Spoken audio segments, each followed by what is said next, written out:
What's good?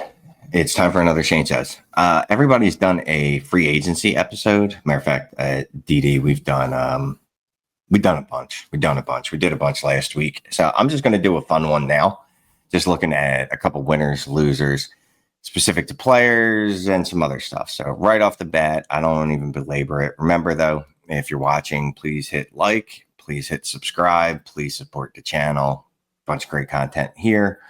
That's enough of the sales pitch for now. But anyway, just going to jump into it right now. Winners and losers. Right off the bat, I want to say my number one winner is absolutely anyone at all that was still rostering, or is still rostering, I should say, Justin Fields. And why is that? Because now you have a chance to move Justin Fields. Taking a look at the activity on Justin Fields, just look at his market over the last, I don't know, if you go back to the beginning of February, my dude's all the way down here, 2,900 points, KTC points. Come all the way up here. You see a significant, what happens? March 10th, spiked. So now all of a sudden, people want Justin Fields, or more importantly, Justin Fields is movable. Now, he has also been traded a lot. That has also gone up as well. If you look at the trades over the last weekly trade, the volume over the last week, I should say, past 7 days, 758. Here's where he was prior to that. So he now has a market where a market did not exist before this. So that's great. So if you want to go ahead and cash out on Justin Fields, guess what? Now is the time that you can do that. So we know that you can do it, right? Should you do it? Now, obviously, should you do it is all about what are you going to get in return for him. So what I did is I just wanted to go ahead, Dynasty Daddy, just take a look at some of the trades that have been made for Justin Fields over the last, let's just say, since the 10th, not even a full week at this point by the time when I'm recording this, I should say. So we just skimmed through some of these trades. Just so you know, they are super flex. Or true QB, PPR, obviously, Superflex, start. You see it start. I go here 8 through 12. 14's on there, but 8 through 11, excuse me, and 10 teams, 12 teams. Let's do 8 teams. 8 teams, 10 teams, 12 teams, and 14 teams, Superflex. So let's just look at some of the trades that are being made in those leagues. Right off the bat, we see Justin Fields. If you did not like Justin Fields, you can move him right now for Javonte Williams and Chris Olave. Justin Fields in the 106 would get you Michael Penix, DJ Moore, Daniel Jones, and a 2026 second. Here's a fun one. Justin Fields for a 2027 first. I'm a little surprised that someone's actually willing to move a 27 first, considering that is the Jeremiah Smith year. And absolutely everybody thinks they're getting Jeremiah Smith, right? So you get the gist, right? Just going through here. These are all today. Justin Fields, I wouldn't do this. 2026 second, 25 208. We'll get to why I wouldn't do that in a minute. Again, just stressing the point, you can move him now. He's a viable option. He is a real fantasy piece where he wasn't in the past. And in the past, I mean, literally 7 days ago. So he's also KTC rankings. He's moved up to QB 26. He was QB 29. It seems like it's insignificant, but he is within 100 or so, 500 points or so, excuse me, of guys like Shedeur Sanders, Bryce Young, Jackson Dart, Sam Darnold. What that means is, well, you already know, if he comes out and smashes, if he does Justin Field things at any point, his value will increase again. So you'll have another market, there'll be another market spike. So if you have him and you wanted to cash out, I would not begrudge you that. Not at all, right? Because he's been sitting on your bench. He was a player that it looked like at one time was probably never going to be moved off of your bench. You were never going to be able to move him. But here's the other way to look at this, right? If you're willing to look at him like you do running backs at the end of the season, right? Where they're mercenaries. You're just getting them for production. That's all you care about is you are trading for this player for production. You do not care about future value. You do not care about what's going to happen in 2026. You just know that Justin Fields is probably going to produce. Why? Because Justin Fields has produced when he's been a starter. In two of his he had 3 full starting seasons. He had a QB5 and a QB9 season. Last year, he had 6 starts, finished as a QB1 3 times. He was a QB12, a QB1, and a QB7. So 2 of those weeks are legit like high end, especially the QB1. But, like QB7 and QB1, those are winning weeks. Those are definitely weeks that can win you. I just said that. Those are winning weeks.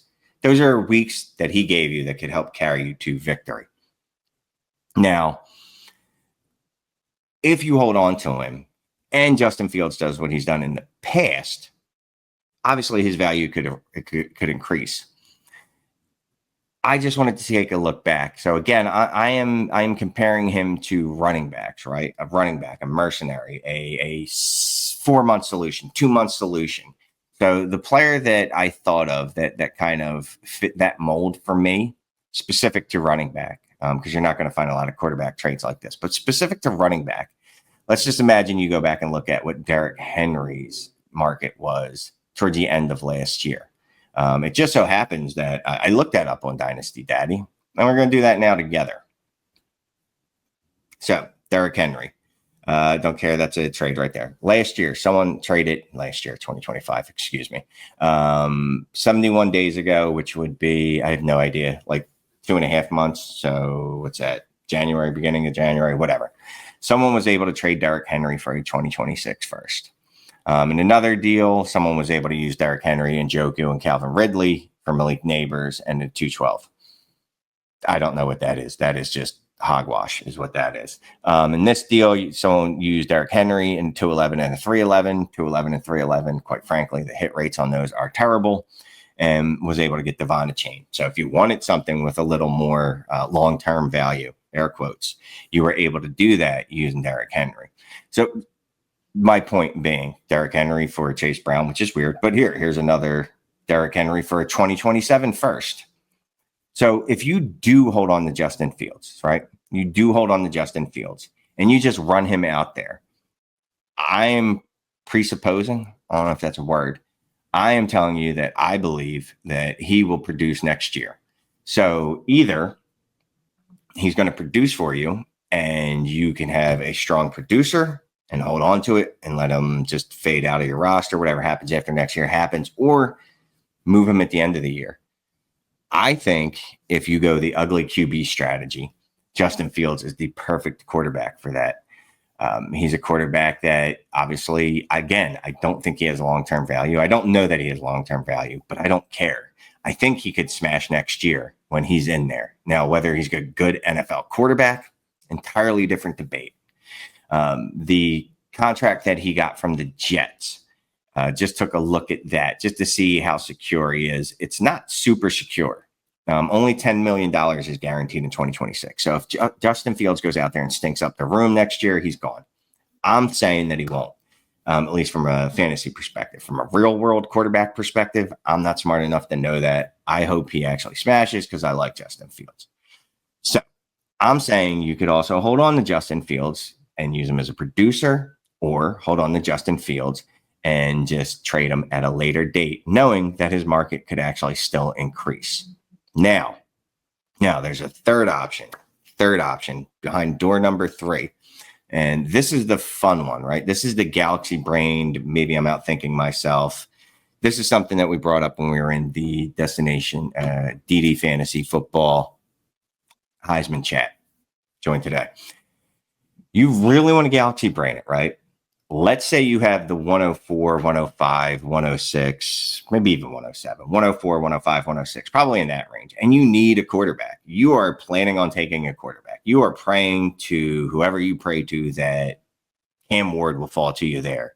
And if not, you might be in a position where you have to take Shedeur Sanders. Maybe you don't have other firsts. Maybe that's your only option, only way to get to a quarterback, or maybe you just believe in those players. I would like to offer you an alternative solution. Can you trade that 104? Again, this is specific when you are definitely going quarterback. Can you trade that 104 for Justin Fields and a later first? Justin Fields in the 110, Justin Fields in a 26 first, Justin Fields in a 27 first for the 104, 105, 106. Again, listen to what I'm saying. I'm being very, very specific. This isn't the case where you need a quarterback and you are drafting a quarterback. You know it. You have no other paths to quarterback. You've exhausted them all. So this is what you're doing. Why do I think this is a good idea? You're at least getting 1 year production out of this quarterback. And if you had to bet dollars to donuts, I would bet you $15 to get back 400 donuts that Justin Fields will outscore Shedeur Sanders and or Cam Ward this year. So that's why I would do it. Because also, I don't think the community feels that either of those two quarterbacks are really elite type options. I don't think that the community feels that way at all. Matter of fact, I know the community doesn't feel that way about those two quarterbacks. So really, all you're trying to do is make a deal to split an asset that you might not have been able to and think about attacking your quarterback room in a different way. I've actually gone out and sent out a few trades like that. The closest one I could find, closest proximity, is I offered someone JJ McCarthy in the 205 for Justin Fields in the 109. That has not yet been rejected, so I'm hopeful that it won't be, because I would like to make that deal. I did offer another Justin Fields deal similar to the one I talked about earlier. Unfortunately, wasn't able to pull it off. So that's my thoughts on Justin Fields. I hate to be this guy that's all wishy-washy, but I feel like there's many ways you can win, right? Hold him, trade him, hold him for later, get galaxy brained and try to split him into an asset where you're getting, split your 104 early pick, split that asset into something like Justin Fields plus being a first if humanly possible. So that's my first winner is you, the person that had Justin Fields on your roster. You are a winner. Good job. Second winner, Baker Mayfield. Bro, Chris Godwin comes back. I don't know what else to say, right? He's got Chris Godwin. He's got Michael Evans came back. He's still got Jaylen McMillan. Great stuff. One thing to note, Baker didn't take much of a hit when Godwin went out last year overall. From weeks 12 to 18, in weeks 12 to 18, which is when Michael Evans came back from his own injury. So he was out without Godwin and Evans for a few weeks. But from weeks 12 on last year, he only scored 0.3 fewer points per game from week 12 to 18 to earlier in the season. Losers. There's losers on that team. Big losers. That sounds mean. Mike Evans, bro. Michael Evans. I love Mike Evans. Everybody loves Mike Evans. We all loved it when he got the 1,000 yards last year so he could hit the bonus in his contract, keep the streak going, whatever it was. We were all super excited. Here's the problem. Mike Evans is a loser with Chris Godwin returning to Tampa Bay. Now, why? Mike Evans smashed last year, right? Well, he kind of did, but he kind of did it when Chris Godwin was out. So in games without Chris Godwin, Mike Evans saw his targets increase, his target share increase from 20% to 29.1. So he had a 20% target share in games that he played with Chris Godwin, 29.1 in games without.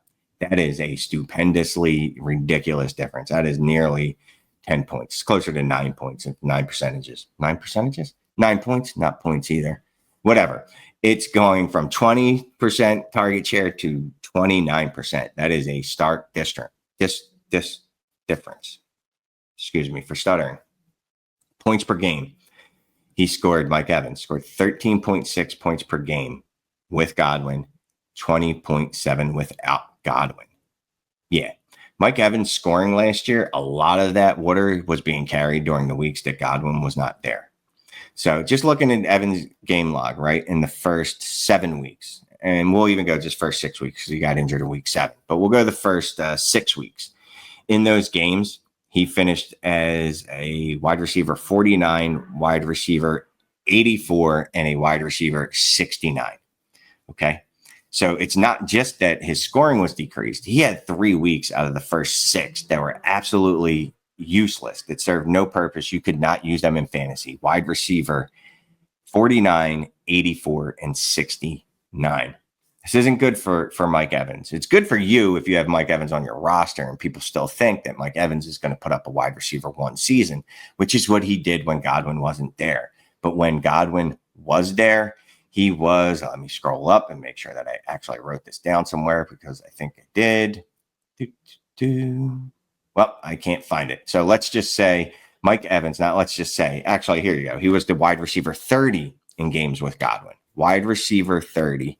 And he would have been over a full season the wide receiver 2 without Godwin. Wide receiver 30 with Godwin, wide receiver 2 without. So Evans is a loser for me. Godwin was a target hog. Now, Godwin did see a higher target share than he has seen in the past. I think last year was roughly around his third highest target share of his career. But I would say he is still that type of wide receiver, Godwin, that will see 22 to 25%. Last year, he saw 26.6%, but he generally is in that 22 to 25% range anyway. So he's going to eat into the work that Mike Evans saw once Godwin went out. Other loser happens to be on the same team. Jaylen McMillan. I mean, it's quite simple. If you look at what Jaylen McMillan did while Chris Godwin was on the field, as opposed to what he did when Chris Godwin was not on the field, it is absolutely ridiculous. In fact, Jaylen McMillan scored 10.3 fantasy points per game more in games without Chris Godwin. He scored 4.1 points per game in the games that he played with Godwin, 14.4 in the games without Godwin. Now, some of that could just be the normal progression of a rookie wide receiver through the year, getting better. Good wide receivers, rookies are going to get better as the year progresses. Undoubtedly, some of that is what happened with Jaylen McMillan. Did he get 10 points a game better?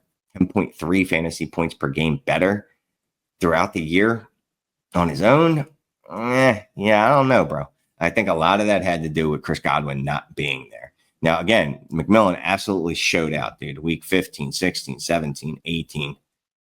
Dude balled out. We're looking at 21 points, 18 points, 16 points, 23 points, and then week 18 against Kool-Aid, McKinstry, didn't pronounce that correct, 19 points per game. Okay. Last winner, guess what? There's one more winner in this crew, and guess what? It's you again. It is you again. You again. If you have mid-tier expendable running backs like, I don't know, let's just say Jordan Mason, who just got traded to the Minnesota Vikings and signed a new 2-year contract. So people are all over Jordan Mason. He has seen a lot of movement in the last 24 hours. I'm just going to bring up those trades real quick. Don't mind me while I do so.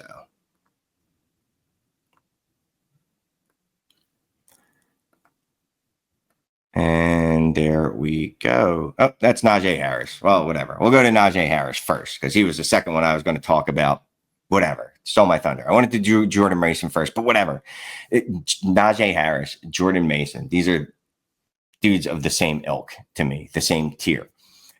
Najee Harris got traded for the 110 in a league, in a real fantasy football league. It is a 12-team start 9. Najee Harris got traded for the 110. That was today, Sunday, the 16th. Over here, see that round 1 in Tank Bigsby. Over there, Najee Harris, Michael Pittman, Evan Ingram. 10 by 10. Dude, what are you doing?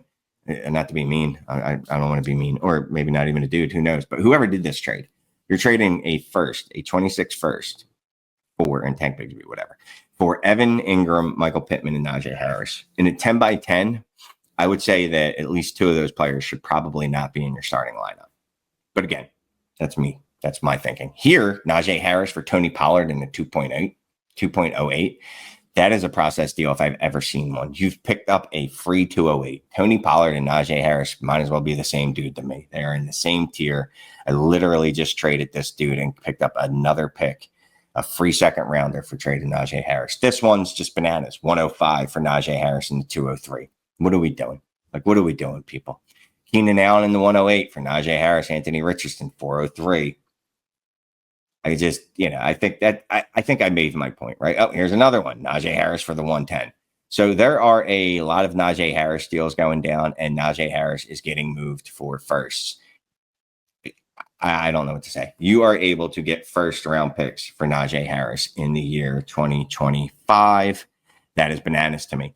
All right. Now we're going to go back to the player that I actually wanted to talk about first, but we'll do him second. Fine. Jordan Mason. Jordan Mason, again, traded to the Minnesota Vikings and signed a new 2-year contract with them.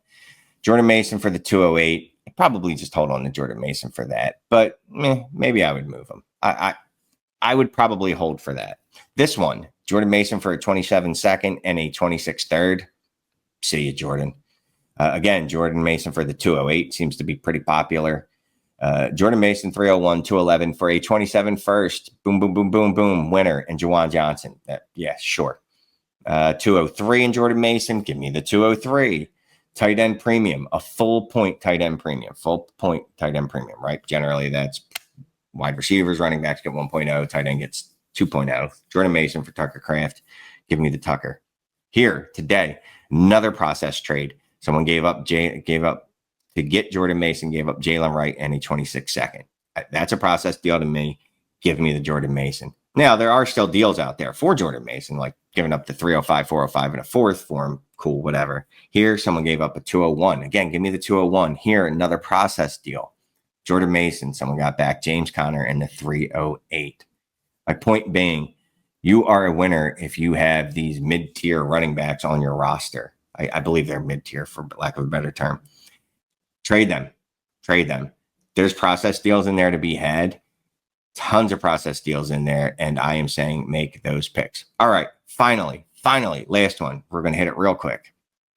Again, it's probably you, maybe you, anyone with second-round rookie picks.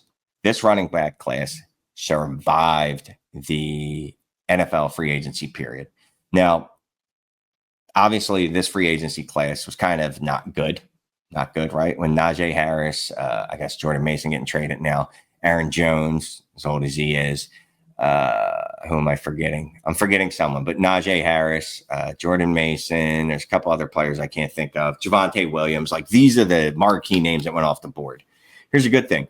A lot of those players, Javonte Williams, Miles Sanders, went to primo positions, Dallas. Kenny Gainwell went to Pittsburgh. Kareem Hunt and Elijah Mitchell, one stayed, one came to Kansas City. The money that these players made, or the money in these contracts, is not a lot. These players are not guaranteed to make it to week one. Javonte Williams is not guaranteed to make it to week one. So why is this good? You have second round picks. And guess what? There are going to be a ton of running backs. And guess what? There are still a ton of spots for running backs to come in day one, make an impact.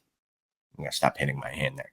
There are still plenty of places for running backs to come and make an impact. Literally, the only place that you could even squint your eyes and say, maybe it's not an option anymore, is maybe the Chargers, right? Because they got Najee Harris. Here's the thing.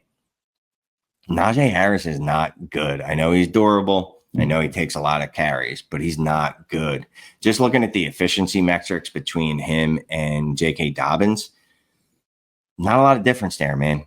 EPA per rush, J.K. Dobbins ranked 62nd last year. Harris was better. 60th. Sorry, success rate. J.K. Dobbins was 62nd in success rate. Najee Harris, 60th. When we look at yards created, Dobbins is pretty bad. Pretty bad. He's significantly worse than what Harris was in, but yards created per touch, pretty even. When you look at juke rate, pretty even. And I'm looking at player profiler. Juke rate, Dobbins was 34th in the league at running back, and Harris was 20th. Evaded tackles, Harris was better at that. But generally, breakaway runs, they were pretty even. Best ball points added. Not really sure what that is, but that's even. Anyway, yards created per touch. Dobbins was a little worse. Production premium, like I said, Dobbins was a little worse. But either way, Harris is not elite. Harris probably will be the lead back in San Diego. Yeah, in Los Angeles. But it's a 1-year deal. There's no long-term, nothing tying him there long-term. So if a running back does land there, Harris being there doesn't preclude them from taking over. More importantly, I don't think it stops them from drafting a running back, which is actually the more important point, right? So again, running backs, if you have second round draft picks, you did well because the running back opportunities have still survived. So if you have players that you're going to be drafting or players in this range are going to be DJ Giddens, Cam Scadaboo, Damian Martinez, Tootin, maybe Brashard Smith. I don't know. We'll see who gets drafted in the second round. Either way, though, there are still a lot of premiums places available for running backs to land. Okay, final winner. Again, it's you. You guys keep winning. That is awesome. Anyone that has multiple second round rookie draft picks, you win because guess what? Those picks, which you're probably going to end up using on a lot of running backs, a lot of those picks are going to be earmarked for that position. Those picks are still going to be valuable because those running backs still have good homes to find, right? So if you look at some of the contracts that were signed this offseason so far, running back, they have a couple things in common, commonalities between them. Very short term, 1 to 2 years at most. And the 2 years are really like 1 year. And the money is a pittance. Go look up what Javonte Williams is making next year. It's not a lot. Go look at what Miles Sanders is making. Not a lot. That's the type of free agent contracts that we saw this year being divvied out to running backs. Contracts, Kenny Gainwell in Pittsburgh, Kareem Hunt, Elijah Mitchell in Kansas City. Not much money tied to these contracts. There's no guarantee that these players are going to actually make their rosters, the opening day rosters for the teams that they're currently on. So what does that mean? That means if there's no money tied to these players, no significant loss if you cut them, no cap hit, why wouldn't these teams still be in the market for running back? The Chargers are probably the one that are least in the market for taking a running back with Najee Harris there. He got one of the larger 1 year deals, but again, it's just a 1 year deal. So there's nothing stopping Los Angeles Chargers from thinking forward and going, maybe we want to draft another running back. But either way, even if the Chargers are still washed out, there's still plenty of running back landing spots. There's Denver, there is Pittsburgh, there's Dallas, there's Kansas City right off the top of my head. Minnesota's probably gone, probably with Jordan Mason, but there are still a lot of landing spots for these running backs that will be drafted in the second round to come in, make a significant impact, at least be part of a committee in year one and not be buried.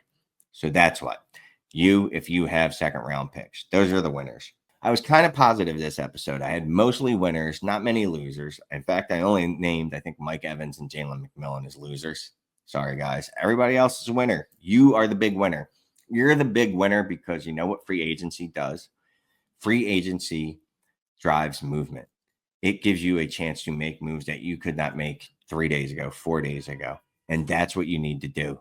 That's what you want to do with lower level players like Jordan Mason, Najee Harris, Tony Pollard. I know he wasn't involved, but Jordan Mason, Aaron Jones, players like that, Javonte Williams, even like there's a market. Like if someone will give you a fourth or a third for Javonte Williams, you can now do that and get it done. So make sure you're aggressive. Make sure you're making moves. Go back, check out the Justin Fields part again. Let me know what you think about that. That should be a fun, divisive one. I can't wait to see the comments because some people are going to tell me I'm an idiot. You got to move him immediately. He's never going to hit. Other people are going to tell me that he never had a real chance and that he's going to be a stud. I'll be interested to see the comments in that. So appreciate everybody watching. And as always, please take care. Bye.